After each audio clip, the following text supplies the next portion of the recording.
So I am Steve Rohde, proud to be chair of this extraordinary group.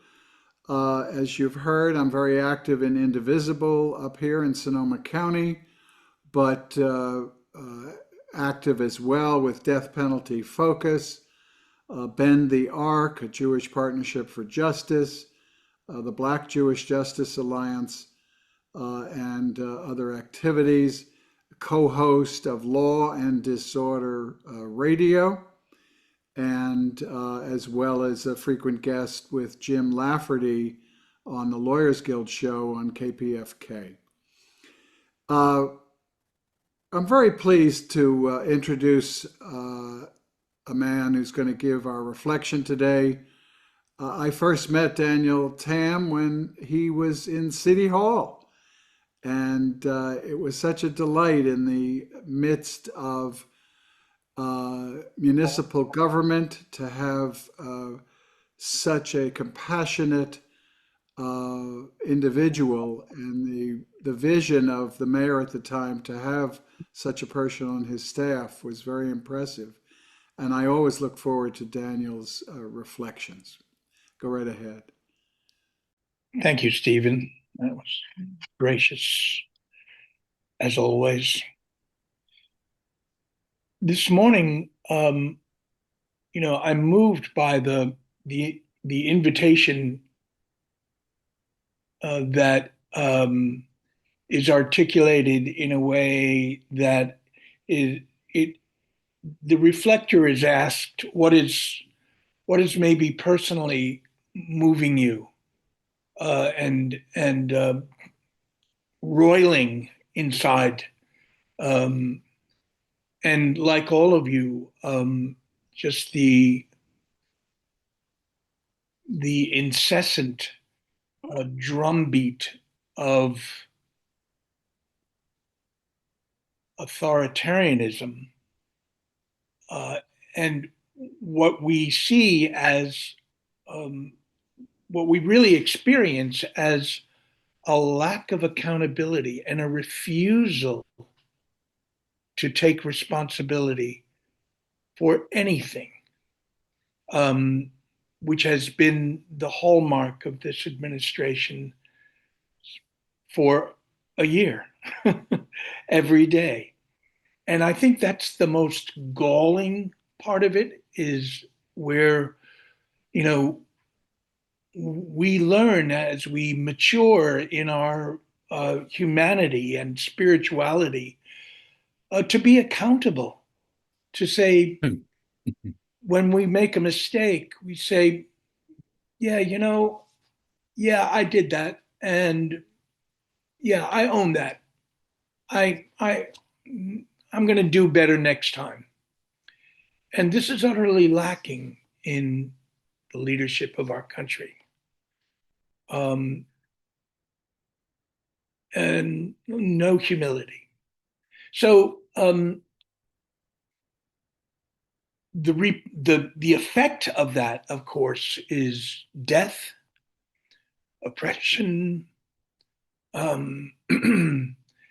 discouragement, among broad swaths of the American people and the world. So this morning, I just want to take some time to I'm going to offer a few collects. These are short prayers, followed by a lament and followed by an anthem. Between each one, I'd like us to just rest in silence for just a little while and breathe in each one. There'll be the collects, the lament, and then the anthem.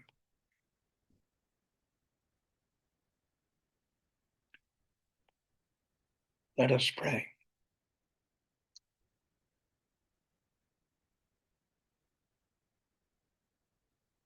Almighty God, We thank you for every good thing, for every atom that spins and binds us together in a world bigger than us. Guided by your love and compassion, help us protect our world and not prey on it. Show us how to bring life, not destruction. Help us to see the life-sustaining cycles of our natural world and the impact of our actions on them.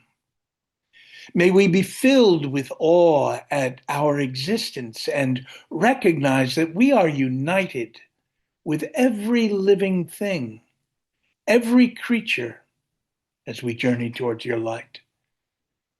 By your Holy Spirit, give us the voice and vision to advocate for all life on our planet as we seek to do justice, love mercy, and humbly walk in your sight.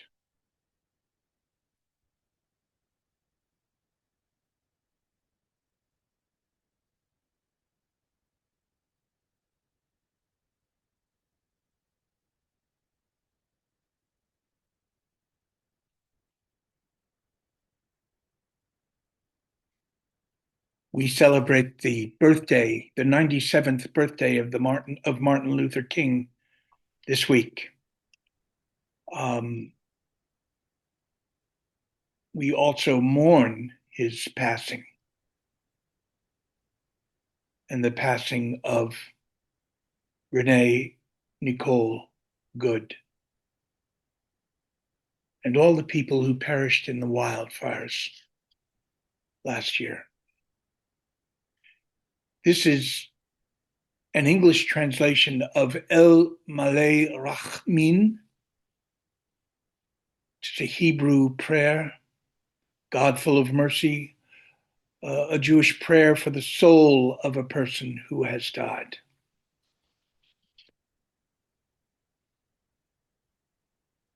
God, who is full of mercy and dwells on high, provide a true rest on the wings of the divine presence amongst the holy and pure ones, who shine as brightly as the brilliance of the sky to the souls of those who have gone on to their eternity.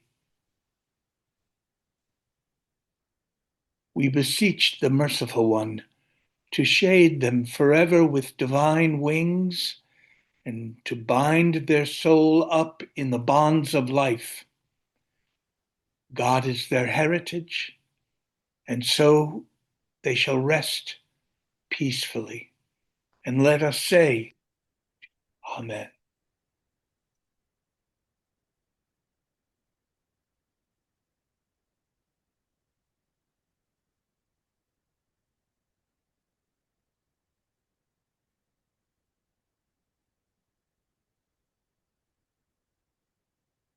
If all the earth are mothers,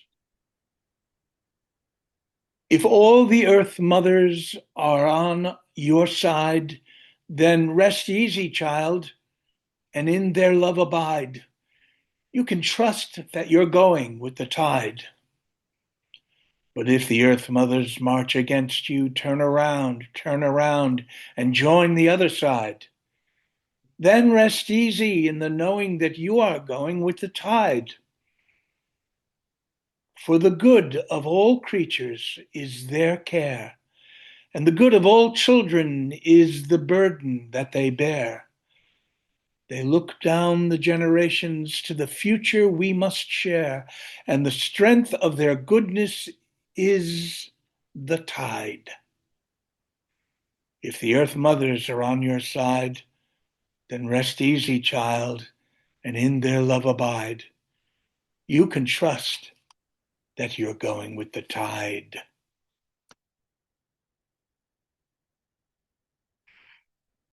Thank you so, so much, Daniel, just for centering us and reminding us of what's important. Thank you. Uh, every year now, for quite some time, ICUJP kicks off the year on January 11, the gruesome anniversary of the opening of the Guantanamo abyss. And sadly, we have to continue that event because Guantanamo is not only open, but is being replenished with new prisoners under Trump's policy of sending immigrants to Guantanamo. How cruel and shocking that as we began for years to empty this center of sadism, we are keeping it going and now adding to those victims who are detained there. So this year we saw that it was, in addition to close Guantanamo, it was stop ICE. And as I've alluded to, John Crampner has very single-mindedly organized this event every year, bringing together speakers and supporters and endorsers and the whole operation that's required for a big public event. This year it was held last Sunday at the West Side Federal Building. Unfortunately, there was a large Iranian protest that not only interfered with our scheduled location, but interfered with our message. But John and Rick Bañales, who has been so instrumental in helping to organize these events every year and promote them, they were flexible and nimble. They moved slightly to a different location, and they persisted in calling out the demands to close Guantanamo and to stop ICE.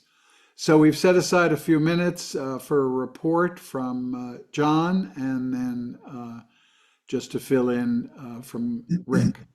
Go ahead, John. Thank you, Steve. ICUJP held its regrettably 15th annual Close Guantanamo Now protest rally at the Westwood Federal Building last Sunday, January 11th being the anniversary of the opening of America's notorious torture prison.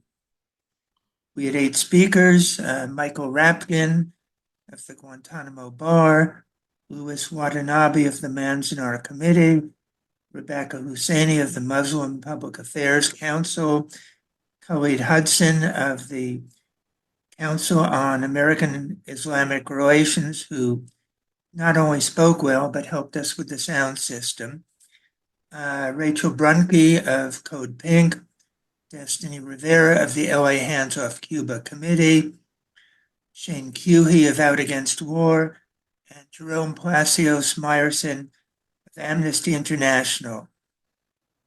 Due to several last-minute dropouts, we had an unusually small tableau of detainees.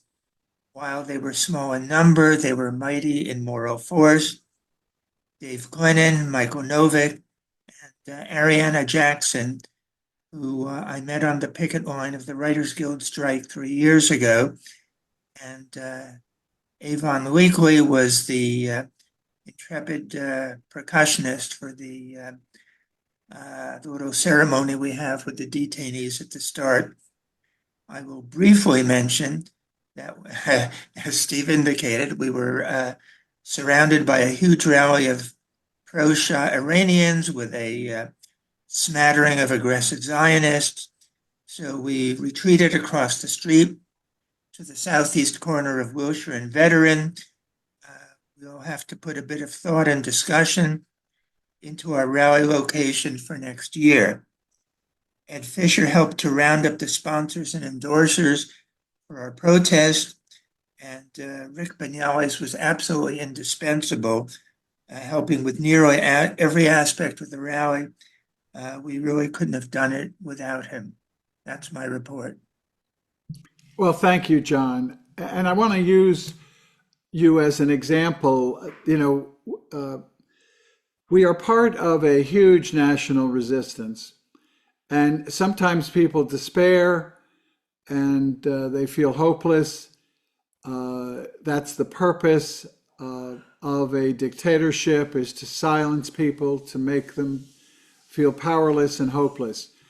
And what I'm finding is the power of the movement is in tapping into the skills and interests and talents of each person, which can vary across the board, and the issues that people care about. And what I'm so grateful to John for is how he has a broad agenda, and he is deeply committed to peace and justice in the broadest sense. But he is single-minded in the late fall of reminding us that we have to get organized for January 11. And he's so instrumental in taking on that responsibility. And as Daniel said, being accountable, stepping up, and doing, the work of organizing, which is time consuming and difficult and requires patience and focus. And we're just simply grateful every year that John is the center of that work. He does have the support of others. And Rick, if you want to add some other observations about this year's rally. Yeah, I think that it was ultimately pretty powerful. KPFK, Charlie from KPFK was an invitee, I believe, of Michael Novick. Did some video. The video actually came out pretty good because of the way he was set up, and you all on the invite that got you here saw some of those clips, and we'll be sharing them on the ICUJP Facebook and Instagram page as we go this week. And yeah, I think ultimately it is something that's very important for us to be involved in. Um, and I took it upon myself to ask a few people that were there if they knew that Guantanamo was still open. And of course, they said no. Um, with some people being there over 20 years, it's incumbent on us, and John has taken up the responsibility of letting people know. Andy Worthington from Closed Guantanamo has been very supportive and posting a lot of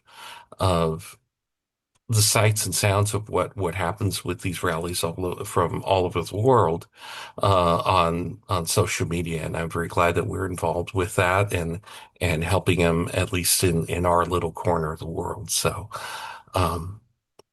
yeah, thank you for everybody who participated, everybody but who supported, everybody, all the board members that sent out information on this.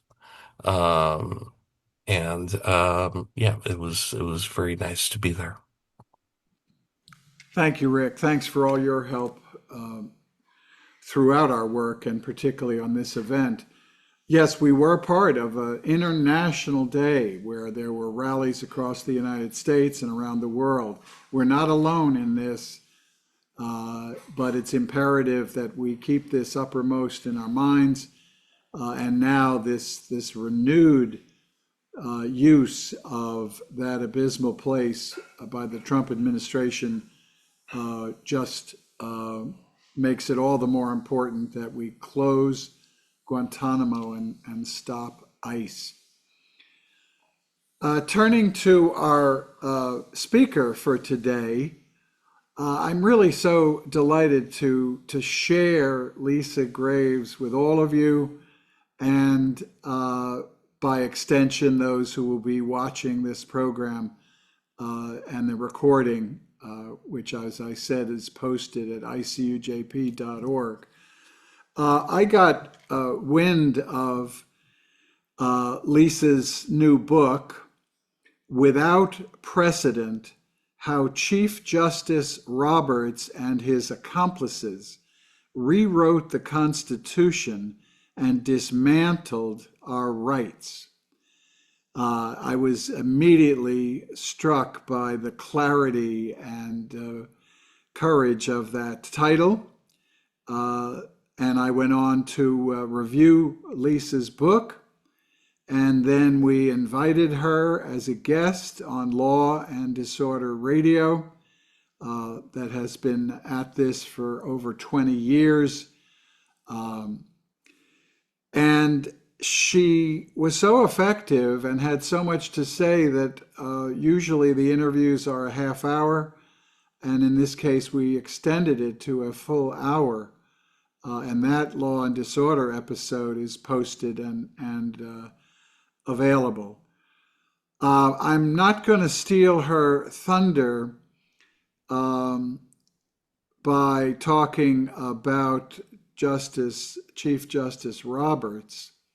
You know, it's a pity we have titles that require us in the same breath to use the word justice with this man, and certainly his other 5 colleagues on the super conservative majority on the court, but that's his title. I'd rather spend the time telling you that Lisa was exactly the right person to write this book. After serving as Deputy Assistant Attorney General under Attorneys General Janet Reno and John Ashcroft, she was Chief Counsel for Nominations for Senator Patrick Leahy on the U.S. Senate Judiciary Committee, where she investigated the careers and ideologies of judicial nominees, including John Roberts. She also learned how to examine the finances of sitting judges as Deputy Chief of the Article III Judges Division of the Administrative Office of the U.S. Courts, with oversight of the Financial Disclosure Office. She was an adjunct law professor at George Washington University Law School and worked as the senior legislative strategist for the ACLU on national security and civil liberties. From 2009 to 2017, she led the Center for Media and Democracy, and most recently she founded and is the current executive director of True North Research, a national investigative watchdog that describes its mission as exposing, quote, the dark money fueling regressive agendas targeting vital institutions in our republic, such as our courts and public schools. And I encourage everyone to sign up at True North Research for their newsletters and reports.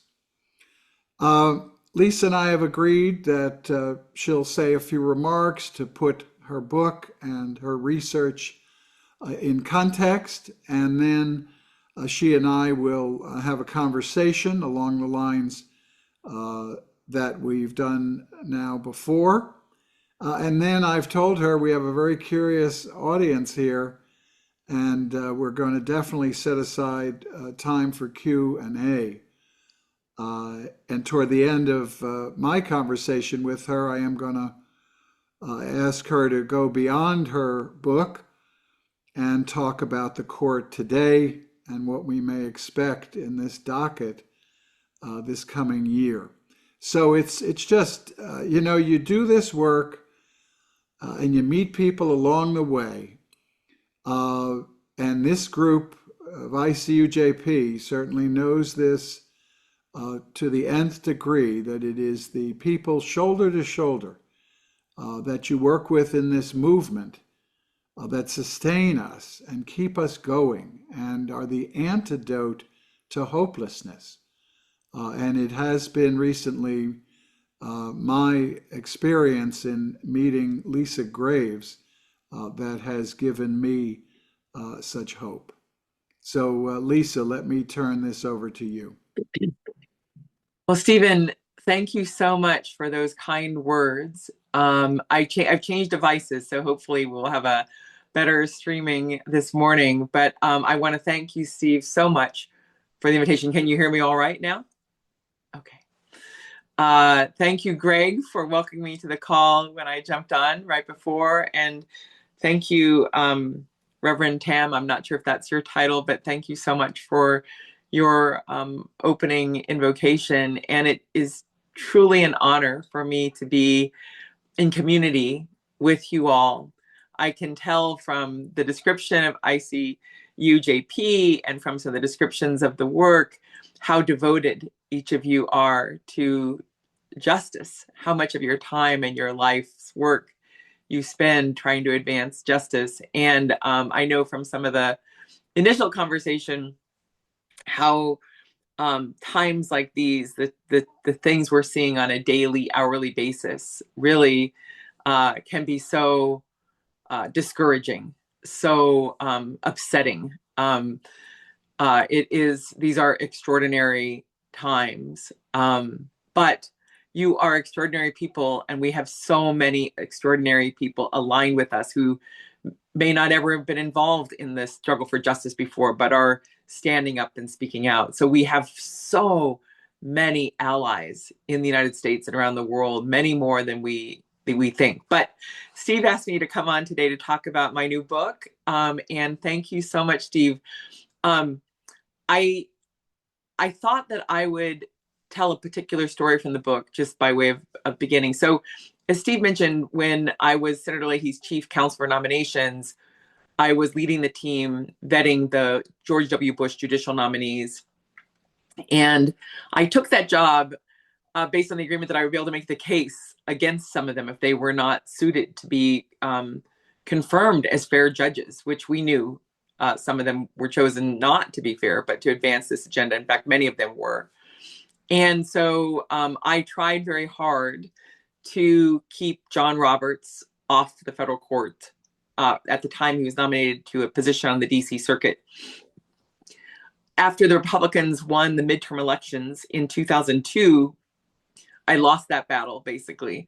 The Republicans moved John Roberts first. He was their top choice to get on the DC Circuit, which is one of the 12 courts of appeals in the country, because they wanted him there to be in place for a potential Supreme Court vacancy. And that's what he got in 2005, was that nomination to the Supreme Court. So I tried to block him then because I was concerned that he was sort of like a stealth Robert Bork. I'm sure many of you remember that battle in the late 1980s over the Supreme Court.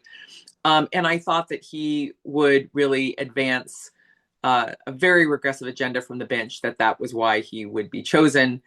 And so as a consequence, when his nomination was brought forward for the Senate vote, I did something that I rarely did, which was ask my boss if I could ask the leadership in the Senate to not have a recorded vote on John Roberts, to have a voice vote, or in essence, to go by UC, unanimous consent, so that the members of Congress would not be locked in to voting for him again when, as I anticipated, he was nominated for the Supreme Court, elevated Supreme Court. And so there were no votes on the floor of the Senate cast against him. He moved by UC. And that was by design, so that members would not say that they got to change their vote just 1, 2, 3 years later. He ultimately was nominated and was confirmed. And the past 20 years have been very destructive to the rule of law, very destructive to precedents, legal precedents that protect our rights, particularly destructive to voting rights, to our election process, including the upcoming anniversary of the Citizens United, which I call the Billionaires United ruling, on January 21st, next week. And he did something that no other person appointed Supreme Court before him had ever done, which is the ruling in 2024 to create or concoct immunity from criminal prosecution for a president, setting Trump above the law, even though Roberts promised the American people during his nomination hearing that no one is above the law. Of course, that was in the context of concerns about the actions of George W. Bush and Dick Cheney. And so Roberts was asked by my former boss, Senator Leahy, that specific question is do you agree that no one is above the law under the American constitutional system? And he agreed, and he made that promise. And in fact, that was one of the headlines in the New York Times and other papers coming out of that hearing on his nomination in September of 2005. And then when it mattered most, John Roberts broke that promise by creating immunity from prosecution for Trump, which had the effect of pardoning Trump for his past crimes and sweeping him back into office by preventing him from standing trial in the summer of 2024 for his actions around the January 6th insurrection of 2021. And then giving him power, basically him coming back into power with more power than any president has ever had, by being deemed to be beyond the reach of the criminal law for anything considered an official act, an order of the presidency. And John Roberts, in that opinion that he wrote, that just terrible, destructive, counter-constitutional opinion, also sought to put the pardon power of the president beyond any review by the legislative branch or the judicial branch, even though those matters are not firmly, actually firmly decided that this, like many other things, could be revisited. How vast are the president's pardon powers? Can he pardon his co-conspirators? I don't think so. I don't think that's consistent with how the pardon power should be read in a democracy. But we can save that conversation for later. But we see now in the past year, in 2025, 24 different rulings by this Supreme Court on the shadow docket, the emergency docket, overturning lower court orders of temporary restraining orders trying to protect the American people from this authoritarian onslaught, from Trump's tendency to violate the Constitution, statutes, regulations, rules, contracts, practices, legal precedents. And so what the Supreme Court has done under Roberts is allow Trump to move forward aggressively in a lot of ways with very few exceptions, which has led us in many ways to this moment, the moment that we're in. But the story I want to tell in the last 5 minutes of my opening is a story that most people don't know about John Roberts. And I agree with you, Steve. I think he should be called John Roberts. I think he should be called Judge Roberts. I don't think that he is engaged in the action of a commitment to justice in a true sense, in a moral sense, even in a legal sense, given his actions to put his thumb on the scale in favor of Trump, his fist on the scale, in essence, in favor of Trump. But one of the things most people don't know is that, so John Roberts was confirmed to the DC Circuit in 2003. In 2004, as a judge on that court, he was assigned to the case of Salim Hamdan, who many of you, I'm sure, know from your work on trying to close Guantanamo. Salim Hamdan was taken by the US troops, moved to Guantanamo Bay. He was a driver in a car that had conventional weapons in it, and there were other people in that car who were combatants. And Hamdan was being charged under military tribunals that were concocted by Dick Cheney and Alberto Gonzalez and George W. Bush and his team to get around the commands of the Geneva Conventions for the treatment of prisoners of war. And he challenged that, his lawyers on his behalf challenged the legitimacy of those tribunals. And that case was assigned to John Roberts and two other Republican judges, Republican appointees. So that happened in the fall of 2004. In 2005, John Roberts began interviewing for a job to become a justice on the US Supreme Court, to be appointed to the Supreme Court. Over the course of more than 100 days, John Roberts interviewed with the men and women, but predominantly the men who created that military tribunal process He interviewed with Alberto Gonzalez, who as White House counsel had helped create these tribunals with Dick Cheney and his team. He interviewed with Dick Cheney. He interviewed with the White House counsel.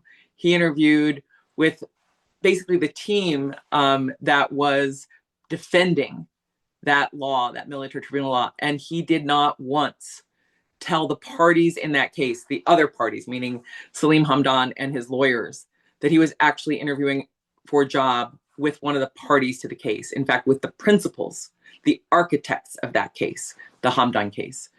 And not once did he tell him that. So the case proceeded with John Roberts having this other ambition, his biggest ambition, to get on the Supreme Court. And had John Roberts recused himself from that case, he might not have been named. He might have been seen as not the team player, not part of their team. Had he ruled against them, he might not have been named. So what happened next? Within 24 hours of John Roberts joining in the opinion, after oral argument and all the briefing, ruling against Hamdan, he was interviewed by George W. Bush for the position of to become a justice on the U.S. Supreme Court, to become a judge on the highest court. He was then nominated a few weeks later for that job, and only during the nomination confirmation process did people learn that he had been interviewing for that job. John Roberts was defended by a particular Republican-aligned ethics professor as that this was no big deal. It's fine to find an interview for a job with one of the parties of the case and not tell anyone about it. That's not actually how the ethics rules work. 3 other prominent ethics professors disagreed. Even Judge Richard Posner, who's a noted conservative who was on the 7th Circuit, in a similar case where a judge was interviewing for a job with a law firm, said, of course, that's a grounds for recusal. You have a bias, or at least a perception of bias, if you're interviewing for a job with a party. So that story really didn't break through in the midst of John Roberts' hearings. His hearings happened very quickly in September. That was shortly before his hearings were slated to begin. Bill Rehnquist died, and so he was swapped in to replace Bill Rehnquist as the Chief Justice, and not just the associate position of Senator O'Connor. The hearings happened quickly. Within 2 weeks, he was moved from hearing to a voting committee, to a vote on the floor, to confirmation. After John Roberts was confirmed, the Supreme Court that he was on took up the Hamdan case. And he recused himself then because he helped approve the decision in the Hamdan case. He joined the decision in the Hamdan case. The U.S. Supreme Court reversed John Roberts, reversed his opinion, and said that, of course, the administration could not just create military tribunals out of whole cloth. And then Congress responded, a Republican-controlled Congress responded, as you know, to create the Military Commissions Act to allow these trials proceed. Ultimately, Mr. Hamdan was tried. This was after he had been moved to solitary confinement for many months, which led to his attorney saying that he was not fit to stand trial because of the trauma of being in solitary confinement at Guantanamo and suicidal thoughts and more as a result of that confinement. And then ultimately, Hamdan was convicted, but then released after he'd served almost his entire sentence. So here's a situation where, John Roberts got the job at the helm of our Supreme Court by the original sin in this scenario is he did so in a deeply unethical way, in my personal opinion. And so in the ensuing years, where people have been saying things like, why isn't John Roberts doing anything about ethics? Why is he not taking any action about the ethical scandal surrounding Clarence Thomas or Sam Alito? Why, X, Y, and Z, why? I think if people understand the origin story of John Roberts' desire for power, this power, and his agenda for that power, and that the way he got that power in the first place, I think that we can see, in my view, that there's little reason to hope that he would ever actually stand up to an enforceable ethics code, because he himself would not, in my view, have received this job had he not behaved so unethically in the first place.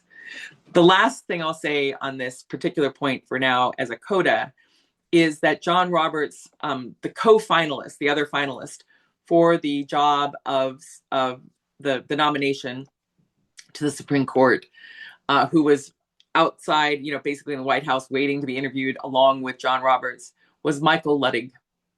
Judge Michael Luttig, who many of you may have seen his statements about the January 6th insurrection. Judge Luttig since retired from the job of a judge before he made those statements, but he's been a really important voice on the nonpartisan, bipartisan, transpartisan objection to this rising authoritarianism, to the actions of January 6th, 2021.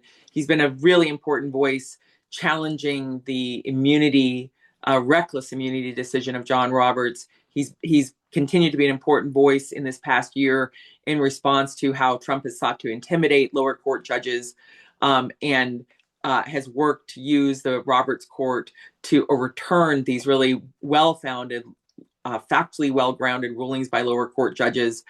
And he could have been the justice on the Supreme Court. Luttig could have been the Chief Justice. And I feel confident that because I think that Judge Luttig is more principled, in my view, than John Roberts, that we would not ever have had a ruling coming out of this Supreme Court helmed by Judge Luttig that would have allowed any president to be given immunity from criminal prosecution like John Roberts orchestrated for Donald Trump.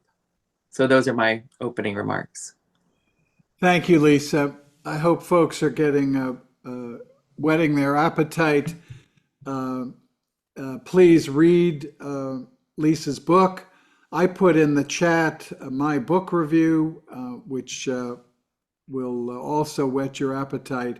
And frankly, it is impossible in our time together this morning to encompass the span of what Roberts has done and how he has led this court. But sometimes a specific is worth a lot of generalities. So, Lisa, you write that you see a superseding allegiance in Roberts to the, quote, reactionary political objectives of the Reagan branch of the right-wing movement.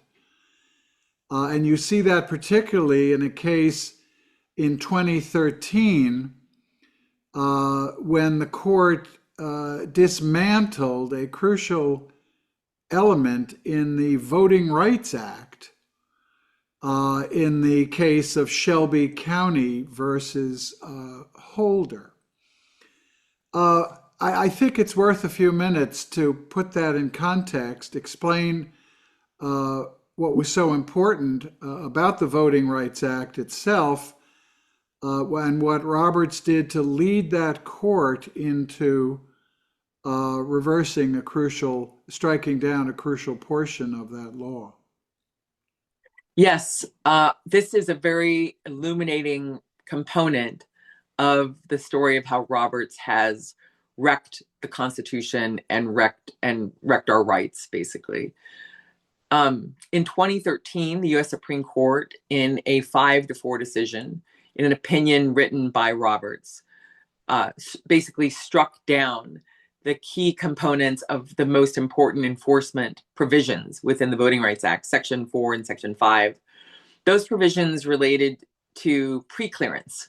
And so for jurisdictions that had a history of trying to make it harder for Black Americans to vote, voter suppression, that included states as well as some cities, counties, predominantly in the South, those jurisdictions had to get preclearance by the U.S. Department of Justice, by the Civil Rights Division, before they could change their voting processes, change where polling places were located or close them, change the times of voting, change the rules for who could vote and how people vote, because there'd been a very detailed history about how these white-dominated jurisdictions had used their powers in all sorts of creative ways that might seem neutral on their face, but that were designed to basically entrench white power and prevent the Black vote from having really any impact, prevent representation, a whole host of things. And so in that instance in 2013, John Roberts did something, again, extraordinary. The Voting Rights Act, those two sections had been subject to a sunset rule, which meant that they needed to be renewed by Congress. In 2006, while John Roberts' nomination was pending for the Supreme Court, Congress was getting ready to extend those provisions of the Voting Rights Act, and they were doing so ahead of schedule. This was during a Republican presidency with George W. Bush as president, with a Republican-controlled Senate, and yet the consensus, in essence, was these provisions, these preclearance provisions, are vital. They need to be extended, and the vote to extend them was overwhelming in the Senate and the House. There were only a handful of people who voted against the extension of the Voting Rights Act. That small group was led by a white legislator in Georgia who said at the time they didn't need a majority in Congress. They just needed a majority on the US Supreme Court. That's what they were counting on. Now, that extension of the Voting Rights Act was based on dozens of hearings, field hearings, committee hearings, thousands of pages of findings about the effect of the Voting Rights Act and the importance of these preclearance provisions. These were detailed factual findings under the Voting Rights Act, which was adopted under Section 5 of the 14th Amendment and Section 2 of the 15th Amendment, which relate to protecting equal protection of the law, providing equal protection of the law, and protecting voting rights. So Congress has specific powers granted to it by the Constitution on these matters. And it adopted that Voting Rights Act of 1965 in the wake of substantial evidence of how voting rights were being attacked by many of these legislatures and these other local governmental bodies. But 5 years later, 6 years later, actually, ultimately, when the decision came down, John Roberts took it upon himself to set aside those factual findings, to assert that things had changed. Barack Obama was president, in essence, was sort of the undercurrent. So we didn't need these preclearance provisions anymore. Now, the role of the Supreme Court is supposed to be focused on the law, where there are conflicts around the law and the interpretation of the law. And even then, it's not unlimited. But that's supposed to be their focus. The Supreme Court is supposed to defer to the findings of Congress, factual findings, and defer to the findings of lower court judges, like with these temporary restraining orders, because the Supreme Court is not a fact-finding body. It doesn't have witnesses come, assess their credibility. It doesn't have those fact-finding tools. And yet John Roberts, in his arrogance, his lack of humility, his lack of judicial humility, used the power of the court to strike down the enforcement of those provisions, which meant that those southern states predominantly and other jurisdictions that were covered no longer had to seek approval by the Justice Department before they changed their rules. And wow, within 1 minute of that ruling, Texas changed its voting rules. State after state that had been itching to make it harder for Americans to vote, in particular Black Americans to vote, changed their rules. And since 2013, over the last 12 years, we've seen just hundreds of proposals in state legislatures and other bodies, to change the rules for voting in ways that have limited the right to vote and made it harder to vote, closed polling places. In Texas, at one point, Greg Abbott allowed there to be one drop-off place for the entire community around Houston for absentee ballots, which is a community that has a significant proportion of minority voters. One place. So there's all these ways in which these places have done so. But the other part of that story is that this is John Roberts' longstanding agenda, to go to your specific question, Steve, about what I wrote about this being Roberts' allegiance to a superseding agenda. Because John Roberts, when he was beginning his legal career, chose to clerk for William H. Rehnquist, Bill Rehnquist. He was, at that time, an associate justice on the Supreme Court, not the chief. He had been a Nixon appointee. But before that, Rehnquist had been a lawyer for the Republican Party in Phoenix, Arizona, where he implemented a program called Operation Eagle Eye, where Rehnquist himself and other Republicans would go to polling places in minority neighborhoods in Phoenix, and they would photograph, or at least pretend to photograph, voters as an intimidation tactic. So, for example, Rehnquist went to Bethune neighborhood, the Bethune neighborhood in Phoenix, to do this activity. And when Rehnquist was, asked about this, he basically said he wasn't targeting Blacks, he was targeting Democrats. He was using, that was the pretext he was claiming. But Rehnquist also, from the Nixon administration, helped support an array of anti-civil rights measures. And then most importantly, what happened is that the year before John Roberts began to clerk for Bill Rehnquist, Rehnquist joined an opinion by the Supreme Court in the case coming out of Mobile, Alabama, where the Republicans on the Supreme Court sought to limit the scope of Section 2 of the Voting Rights Act, a separate section, by saying that courts could not consider the effect of changing voting. You had to prove intent. You had to find someone saying some racist thing on the record. And that decision basically shut down Section 2 enforcement by the Civil Rights Division of the Carter administration. And Congress went to work immediately to try to remedy that, to overturn that decision. And at the time, the Voting Rights Act Section 4 and 5, where I began, were up for reauthorization. So as Roberts was at the knee of Rehnquist, across the street, Congress was working to undo a Rehnquist decision. Now, the next two things are really important. One is that later books talk about how when they clerked on the Supreme Court at that time with Roberts clerking for Rehnquist, it was remarked upon how closely aligned Roberts and Rehnquist were on civil rights, on hostility to civil rights. The second thing that happened is that Rehnquist called Ken Starr, who was then the new chief of staff for the new attorney general for the Reagan administration, and asked them to hire Roberts. Roberts was hired as a special assistant at the top of the Justice Department. And what job was he given? To fight the reauthorization of the Voting Rights Act for the Reagan administration. And Roberts took that job, even though he had no experience on voting rights, had never been a voting rights lawyer, had never litigated a case. But the one experience he had was stodging, serving the most anti-voting rights member of the US Supreme Court, Bill Rehnquist. And then Roberts, according to other books, spent hundreds of hours assailing the Voting Rights Act as the point person trying to prevent that reauthorization, writing talking points, writing propaganda, and even trying to prevent Reagan from going along with the reauthorization of the Voting Rights Act and this fix to that particular decision, that Mobile decision. Ultimately, Roberts lost, but at the time that he was in the midst of this fight, he wrote another mentor of his, and he said and I'm going to paraphrase, but he said how exhilarating it is to be at a Justice Department that is questioning everything and reconsidering things that were long thought settled.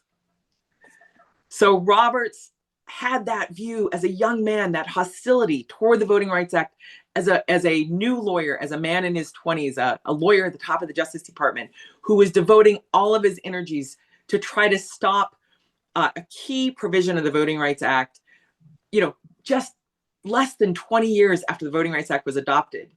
And then he denied that he had such an agenda during his confirmation process. Senator Kennedy asked him about these issues regularly. He said, I was just a young lawyer. No one cared what I thought. I was just a subordinate. No, he was the point person in that fight to try to stop the Voting Rights Act from being reauthorized and from that decision from being overturned. And then when he had the chance in 2013, he took it. He used the power of the court to crush the enforcement provisions of the Voting Rights Act even though Congress had just reauthorized it for more than 2 decades into the future, to more than 2030 coming up here. And now, right now, as we speak, John Roberts and the Roberts Court is considering striking down Section 2 of the Voting Rights Act in the case called Louisiana versus Calais, or Calais versus Louisiana, the case that is before the Supreme Court. And court watchers believe that, in fact, that's exactly what John Roberts will do.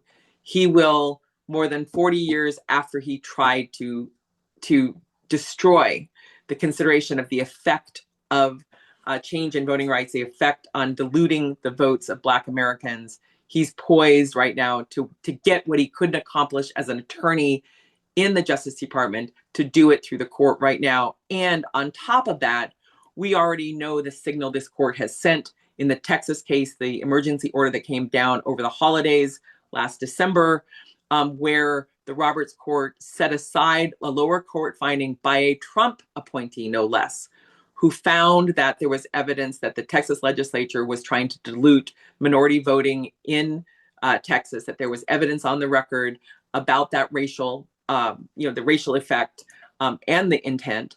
And this court, the Roberts Court, said, go ahead, use those Texas maps, because Roberts is determined, in my view, to put his thumb on the scale of justice, to try to help Republicans stay in power, to have a Republican majority, not necessarily a majority rule, and to do so as Trump himself is squeezing legislatures to redraw their maps to try to prevent him from having any accountability for his actions in his second presidency, from having oversight, and from having the possibility of bringing impeachment proceedings against him.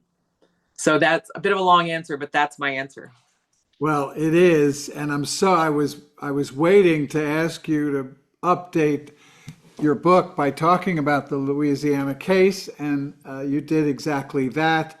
And I share your foreboding, having looked at the oral argument. I think there may be at least 5 votes, if not 6, to strike down Section 2, and I tremble at that thought. One of the strengths of your book, beyond your analysis, which you've displayed today, of the cases themselves and the superseding allegiance of John Roberts, is how you dug into the corrupt financial side of the Roberts Court. You say that no Supreme Court majority in American history has ever been constructed the way the Roberts Court has, with the help of big, dark, secret money. So please, explain to this group and those watching the recording how you reach that really shocking conclusion, and don't overlook telling us about the Federalist Society and Leonard Leo and their roles in financing this takeover of the Supreme Court. Thank you so much, Steve. So that is a significant area of the work that I've been doing over the past decade or so, is tracking this dark money infrastructure, and including the infrastructure that was before Citizens United and then has been really unleashed post Citizens United. But let me begin a little further back in history. So first of all, not as far back, but in my lifetime, so nearly 60 years, 75% of the appointees to the Supreme Court have been appointed by Republican presidents. So the Supreme Court has had a substantial domination by Republican appointments. But those first appointments that a lot of that set were not, they didn't deliver basically what the right-wing movement, this regressive movement that John Roberts is really part of, what they wanted. because some of those judges behaved like judges, not all the time, certainly. I mean, I could write a book just about the Rehnquist court, for example, or the actions of the Berger court in some ways before Roberts. But in many ways, those judges were following the precedents, eroding some. There were certainly decisions that I disagreed with that I thought were not legitimate. But those justices were not chosen by this emerging right-wing money network, this dark money network, to not just get Republican appointees on the court or people who were Republicans like Michael Luddy, but to get people who would use the court to advance this agenda. And we saw that emerge at first, and some of you may remember hearing this phrase, "no more suitors." So in 2000, at a Federalist Society event, this mantra was sort of put out there, "no more suitors," because George Herbert Walker Bush had appointed David Souter to the US Supreme Court. And Souter, who was a sort of Yankee Republican who'd been on the New Hampshire Supreme Court, actually acted like a fair judge. He joined with Sandra Day O'Connor in upholding Roe in the Planned Parenthood v. Casey decision that, talked about whether rules in a state would impose an undue burden on someone's access to abortion under certain circumstances. And he decided in other cases where the right-wing legal movement had been trying to get the court to reverse significant precedents, but Souter and O'Connor, and at the time Kennedy, Justice Kennedy, not in all instances, of course, they were still following legal precedents because, as John Roberts noted at his hearing, the hearing on his nomination, there's a principle in the law called stare decisis. It's a Latin term meaning to stand by things decided. And as O'Connor wrote, quoting other previous justices, if the decisions of the court change just because the one person changes on the court, it will send to the American people the signal that this court is a political body, and is not acting as a judicial body. And what that means is, why would you have confidence or trust a court that actually isn't fair? One of the whole points of having judges is that they are fair, they're independent, they resolve disputes based on the facts and the law. Not that happens 100% of the time, but that you can't, if the court is just a political body, then why should it have that power since it's an unelected body in a democratic society? So in 2000, this no more suitors mantra emerged. When John Roberts was nominated to the Supreme Court in 2005, there were no chants by the right, no more suitors, we can't have Roberts. In fact, Leonard Leo, who became much more widely known in recent years as the person in Trump's first term who Trump asked to pick the justices that he would choose, people he would choose from for the Supreme Court. Leonard Leo in 2005 was going around assuring other Republican groups that they could trust John Roberts, that he was going to be, what they wanted on the court. He said he knew him personally. There's more to that story in my book. So John Roberts was confirmed, and then tellingly, what happened next is that George W. Bush nominated Harriet Miers, who's a Republican lawyer. She was a longtime advisor to George W. Bush. She was his White House counsel at the time. And the cries, the howls from the right of just how outrageous it was for Bush to nominate Miers, because she wasn't perceived to be a sure vote. She was perceived to be a suitor. Robert Bork himself attacked Miers and said, how dare Bush betray the legal movement, the right-wing legal movement that he and others have been orchestrating for years by nominating someone who they basically could not trust to follow their agenda. And so within 3 weeks, Bush took down Miers' nomination and put up Samuel Alito, who had shown himself in the Reagan administration, like Roberts, to be completely devoted to this extreme agenda. And when Alito was nominated, no more cries of no more suitors, and he was confirmed. Same with Neil Gorsuch, same with Brett Kavanaugh, same with Amy Coney Barrett, whose nomination was sort of like an anointment, if you saw that Rose Garden ceremony.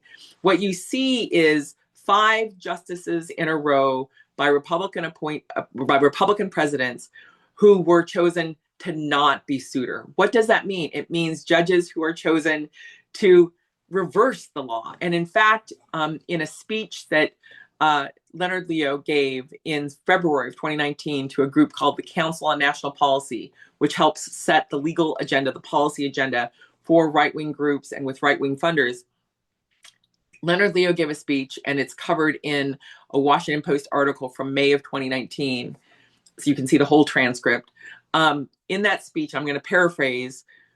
This is after Kavanaugh replaces Kennedy. So now they have the 5 votes. Now they're counting. They've got 5 out of the 9 votes.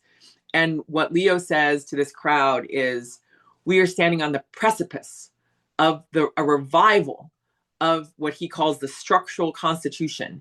And he says that no one in that room, which included people, from 20 to like 80, no one in that room had seen the kind of revolution in the law that was about to take place because they finally had their 5 votes. And in essence, he was doing a callback to the robber baron era, to what's known as the Lochner era in the law, an era where the courts in the United States, the federal courts and some state courts, were basically aligned with regressive forces, repressive forces, anti-civil liberties, anti-civil rights, anti-worker rights, aligned with some of the richest, most narrow-minded, regressive, proto-billionaires, multi-millionaires at the time, in striking down democratic measures to try to protect the rights of ordinary people. And Leo was giddy about this. Now, what does this money structure look like? When you look at the nominations coming, in the Nixon administration, or when Ford was president, or even when Reagan was president, there was not a big dark money machine trying to choose who got to be nominated or spending money to get them confirmed. When Robert Bork was nominated, People for the American Way, which was a new organization that Norman Lear had helped stake, did a mailer to its, paper mailing to its members saying, this Robert Bork is very extreme. And they got back thousands of $20 donations, $50 donations to help block Robert Bork. This was not driven by some, billionaire dark money operation. This was ordinary people saying, what? He doesn't believe in these rights. Then there's just a little blip that happens with Clarence Thomas.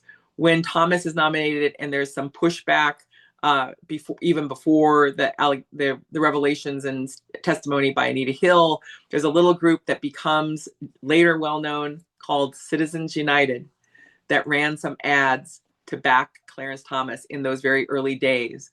But it is really John Roberts. When John Roberts is nominated, this whole group of right-wing funders comes together to push him onto the court, to make sure that they choose the right person and that person gets confirmed for both him and Alito. And the right-wing group, so he was really the first dark money candidate, the first person on the Supreme Court really confirmed, supported, backed by dark money. And the group that backed him was a right-wing group that used a very deceptive name called Progress for America. And it was funded by some of the biggest Bush Rangers, because we know part of the funding, we don't know all the funding. We know a little bit of the funding from 2004 that included Harlan Crow, a billionaire whose name would later become much more well-known. So that group spent big money to help get Roberts confirmed, to help get Alito confirmed.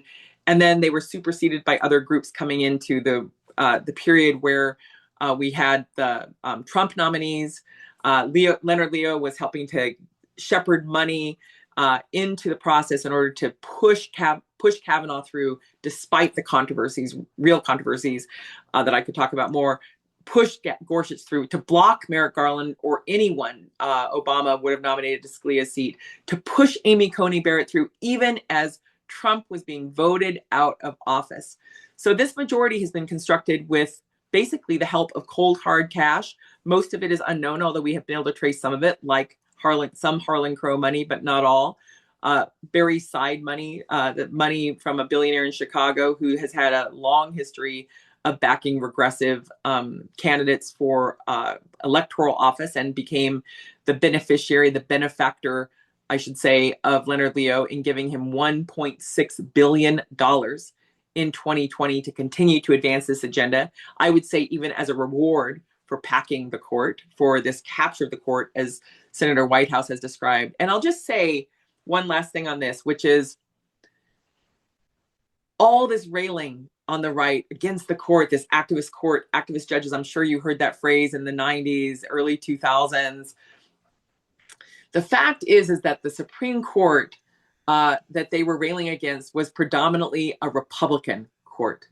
When you look at Brown versus Board of Education, that was a unanimous decision by a Supreme Court helmed by Earl Warren, who had been the Republican governor of California, who presided over the internment of Japanese citizens under the California orders that were the corresponding orders of FDR during the beginnings of World War II. Earl Warren had been a prosecutor in San Diego. He was no progressive. He wasn't chosen for that position in order to overturn a century or nearly a century of racial segregation following the Civil War. He was chosen in part because he was a Republican of the equal stature, in a way, or at least competitive stature, to Eisenhower, who wanted to remove a rival for his presidential campaign, wanted to remove someone who might run against him in the future. Other people nominated in the Supreme Court were not put on the court in order to reverse legal precedents, in order to change the law. When Byron White was nominated to the Supreme Court, he had been the head of a key part of the Justice Department's efforts to protect the freedom riders, but he wasn't going to the court in order to change the law. People were chosen because they had reputations of fairness, and people thought that they would follow the law, follow the precedents. But what happened was this legal movement, starting with the Federal Society, which was created in 1982. The story is created by 3 law students who just happened to be advised by Antonin Scalia and Robert Bork, as they were creating this group of law students to create a pipeline to power for people who were Reagan revolutionaries, to get them into positions of power in our government in order to change our rights and make their agenda binding law. And by 1986, the Federal Society had only been around for 4 years. There's an interview in the New York Times where the financial backer, the conduit for cash for the Federal Society, who was actually an advisor to Dick Scaife, who was also a very regressive early proto-billionaire. In that New York Times article, 1986, they talk about how almost every key position at the Justice Department has someone aligned with the Federal Society. And they predicted by the 2000s, they would have Federal Society aligned people in every part of the judiciary, including the Supreme Court. And they, of course, backed Antonin Scalia when he was nominated to the Supreme Court. The Federal Society actually backed him expressly. So no court has ever been constructed in this way in the entirety of US history. And it's been constructed in a way to make it act not like a fair court. The purpose is to have a governing, a durable majority on that court in order to regress the law, not by a decade, but by a century, in order to roll back the gains of the 20th and 21st century. That's my answer. Wow. I have a few more questions in my conversation, but if folks have questions, I would appreciate them putting up their electronic hand so I can calibrate how to best use our time for the last few minutes of this very illuminating conversation. So people are raising their hands. All right, I will hold back a question about how corrupt Clarence Thomas and Sam Alito are. And let's see what the questions are. So I saw oh good, a lot of questions. All right. Rick Banales. Steve, I was wondering what your question was going to be between Alito and Gonzalez. How corrupt? Are you talking about very corrupt, super corrupt? I don't think there's like any other analysis there. Lisa, thank you very much. This has been very illuminating. And I wanted to ask you, as far as I know, every Supreme Court nominee has had to go through a process with the House and the Senate, of course. And with that, they are under oath, and they are having to answer questions about their background. And with each of those nominees that you talked about, the five that have been appointed, there has been some question about either financial debts that they had to pay,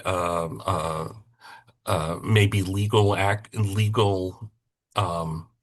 issues that they had, may sometimes before they became a lawyer and judge.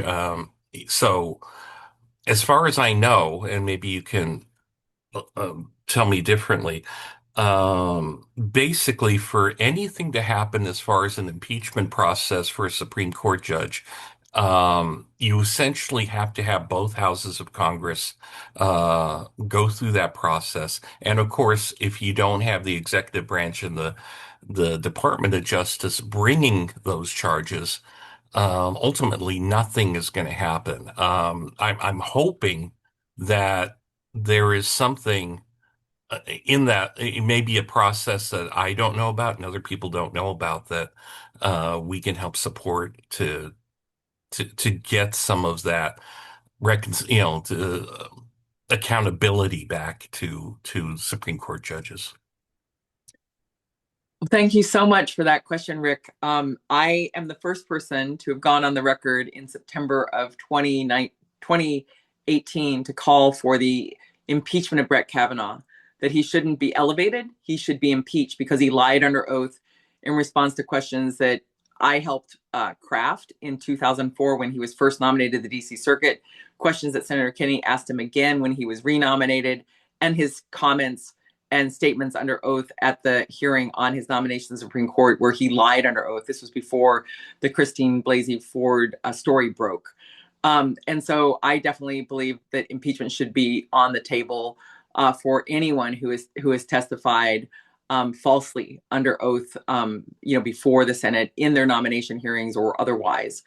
I think that most people don't know that the impeachment process in the United States, in terms of how that process has been used for a bill of impeachment by the United States House of Representatives, which is how the Constitution sets it forth, that power has been used most often against judges, not against members of Congress or presidents. And so, in fact, there is precedent within the House for the use of that power against judges. Now, most of those instances involve cases of bribery or the like.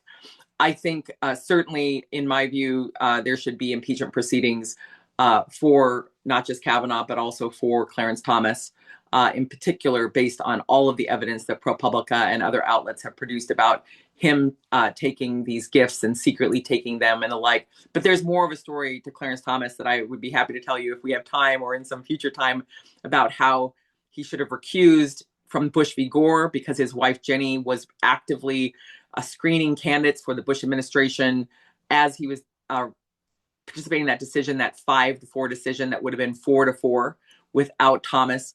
Jenny was rewarded with the highest paid non-board job at the Heritage Foundation after her husband helped make George W. Bush president.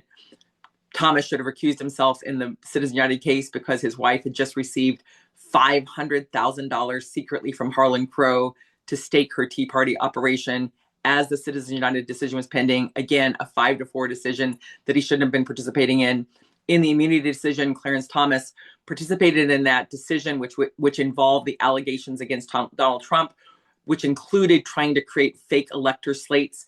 And there was, at the time that Thomas ruled in that case, evidence from FOIAs and otherwise that Jenny Thomas had personally solicited legislators in Wyoming and Arizona to form fake elector slates in order to support Trump's attack on the Electoral College vote. And there's more.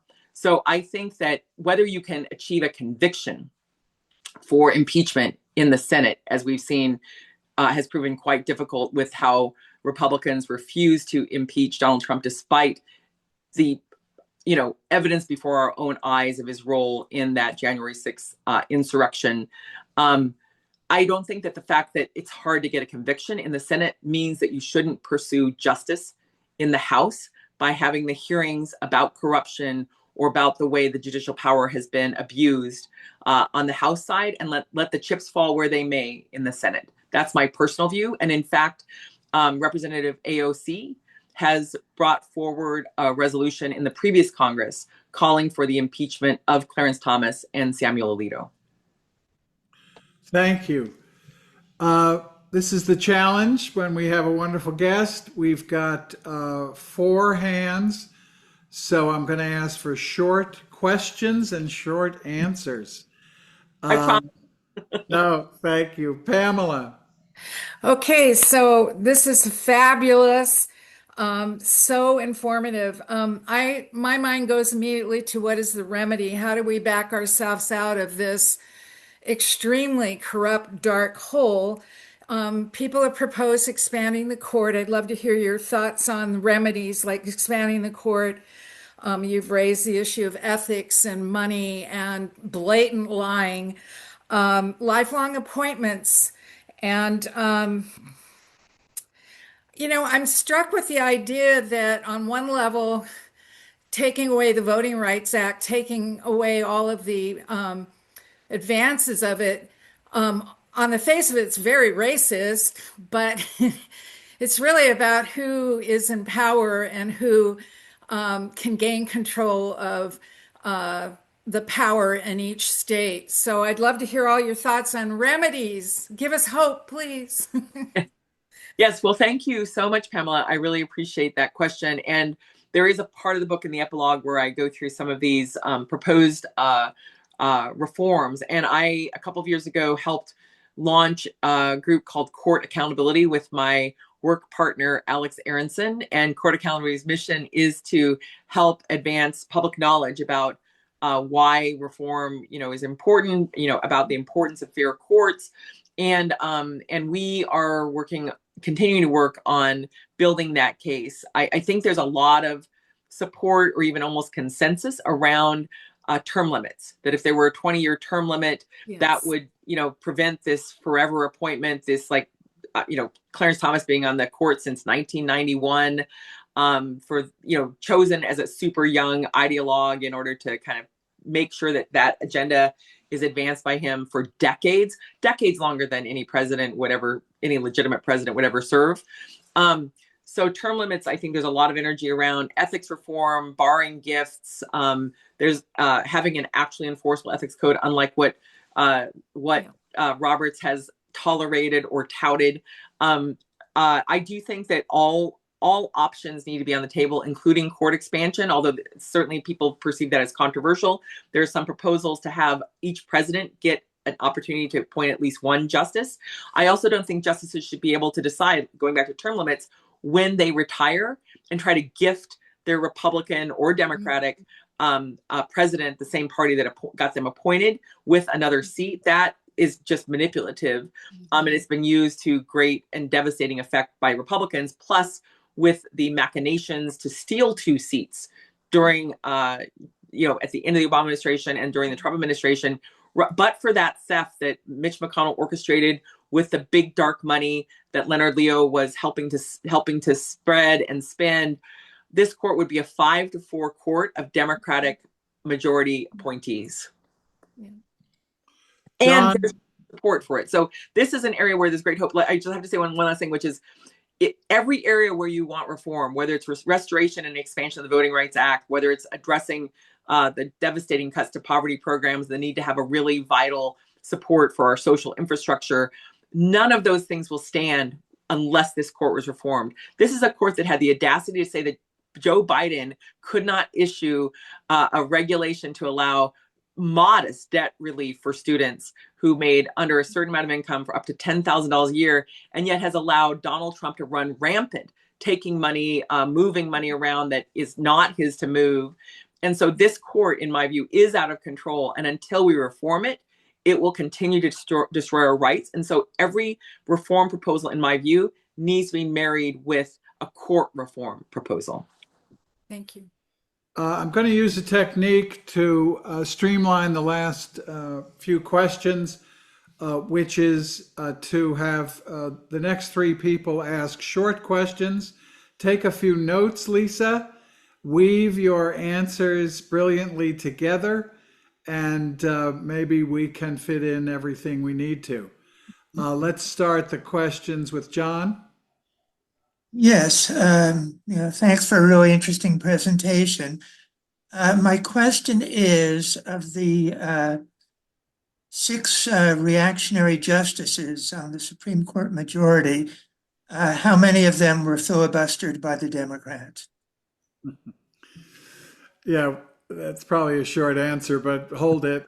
Carol Francis, if you'll come off mute and ask your short question.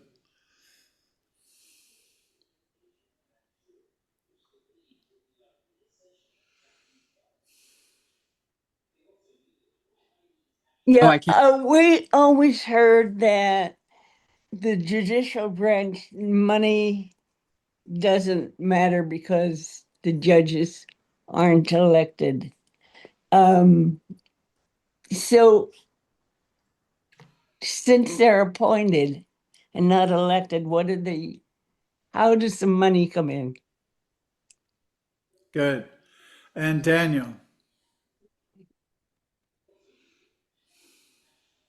Thank you so much, Lisa.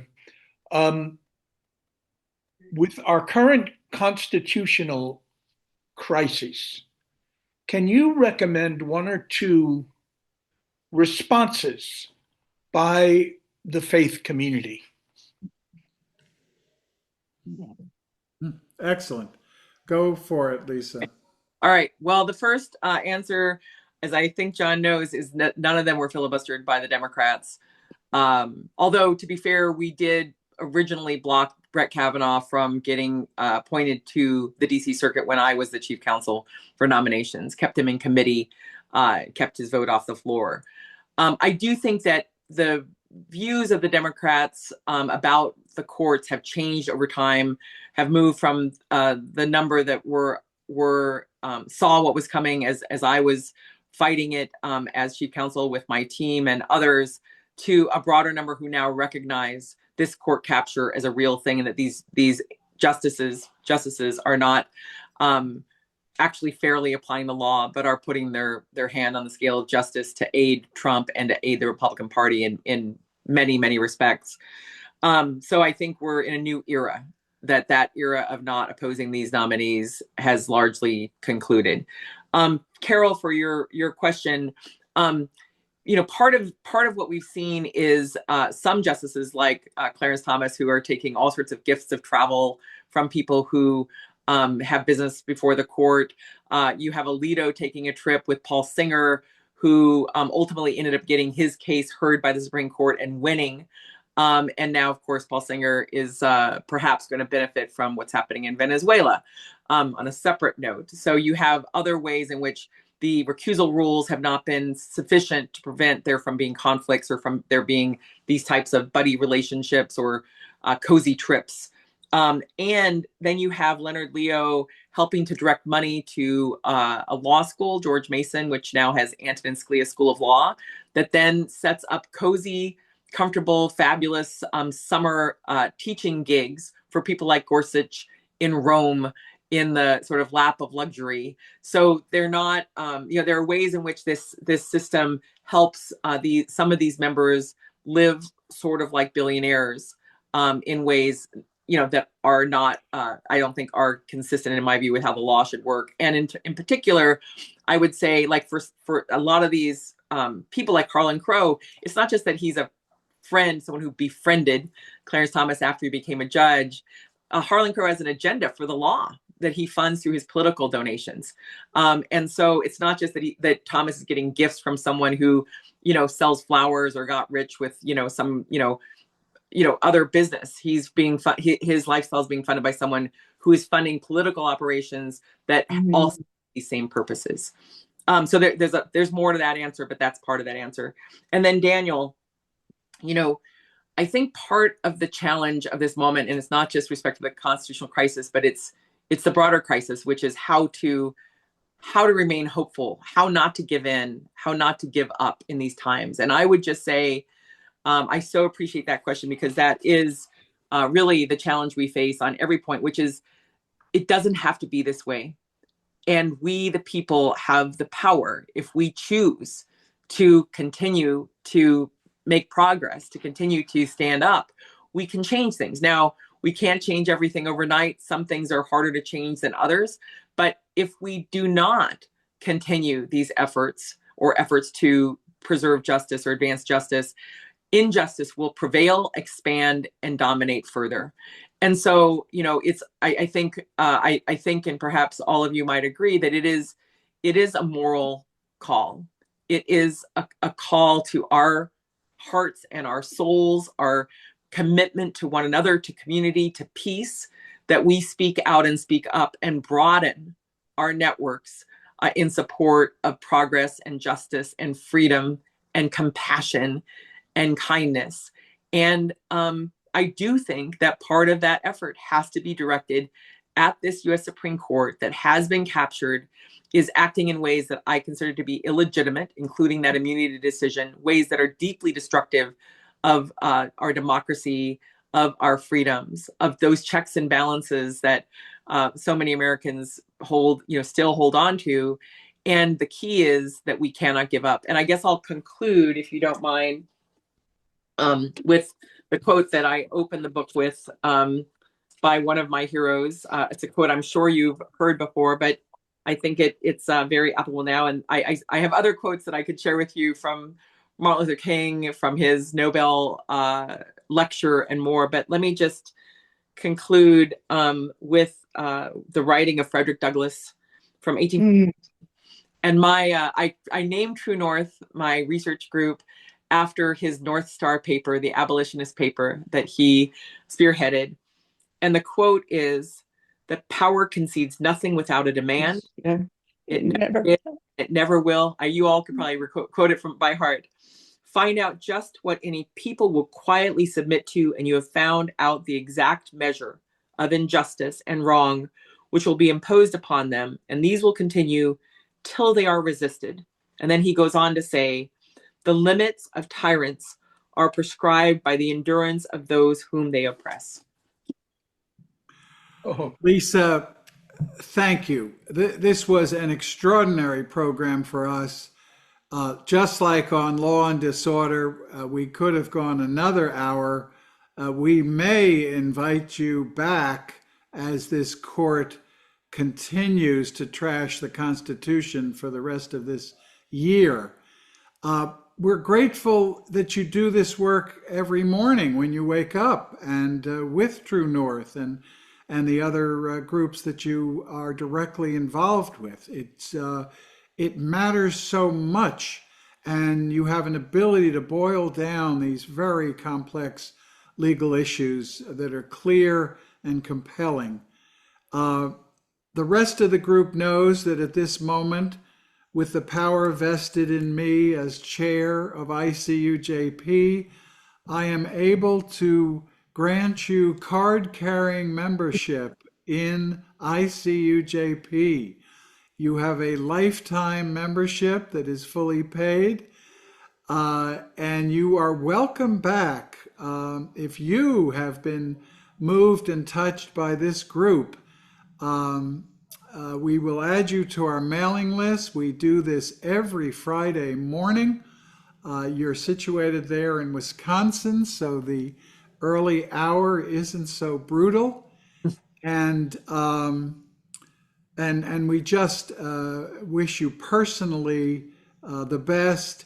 If you're able to stay with us a few more minutes as we have a closing circle, we'd be so grateful for that. Thank you, Lisa. Thank you. It's been my honor to be with you today. Thank you so much. Everyone, please do something kind this week.